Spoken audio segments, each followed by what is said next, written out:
भूमाफियांकडून शेतकऱ्यांच्या फसवणुकीचा आरोप होतोय आणि फसवणूक झालेल्या शेतकऱ्यांसमोर आता बैठक देखील आयोजित करण्यात आलेली आहे। महसूल मंत्री चंद्रशेखर बावनकुळेंनी मंत्रालयात ही बैठक आता आयोजित केलेली बैठक सुरू झालेली आहे। सामाजिक कार्यकर्त्या अंजली दमानिया यांनी देखील भूमाफियांविरोधात आवाज उठवला होता, तक्रार केली होती आणि त्या पार्श्वभूमीवर महसूल मंत्र्यांनी ही बैठक आयोजित केलेली आहे। सगळे वरिष्ठ अधिकारी देखील या बैठकीला उपस्थित आहेत। अंजली दमानिया यांना देखील या बैठकीचं आमंत्रण दिलं होतं, त्या देखील उपस्थित आहेत।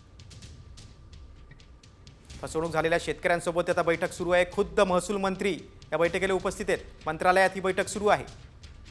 आरोप ज्यांनी केला त्या सामाजिक कार्यकर्त्या अंजली दमानिया देखील या बैठकीला उपस्थित आहेत। आपण दृश्यामध्ये बघू शकतो महसूल खात्यातील वरिष्ठ अधिकारी देखील या बैठकीला उपस्थित आहेत। आपण या बैठकीची दृश्य बघतोय। मंत्रालयात ही महत्त्वाची बैठक आयोजित करण्यात आलेली आहे।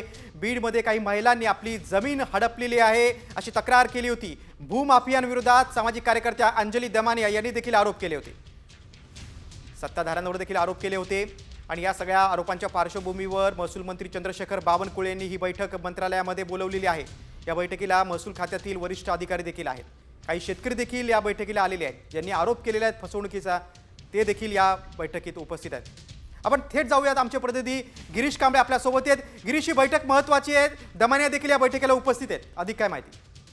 नक्कीच धनंजय मुंडेंशी निकटवर्ती असलेले घनवट आणि घनवट कुटुंबियांनी आपली जमीन बळकावल्याचा आरोप पुणे जिल्ह्यातील काही शेतकऱ्यांनी काल केला आणि याची दखल महसूल मंत्री चंद्रशेखर बावनकुळे यांनी घेत पीडित शेतकरी आणि सामाजिक कार्यकर्ते अंजली दमानिया यांना आज बैठकीसाठी बोलवलेलं आहे आणि आजची ही बैठक आहे ती सुरू झालेली आहे।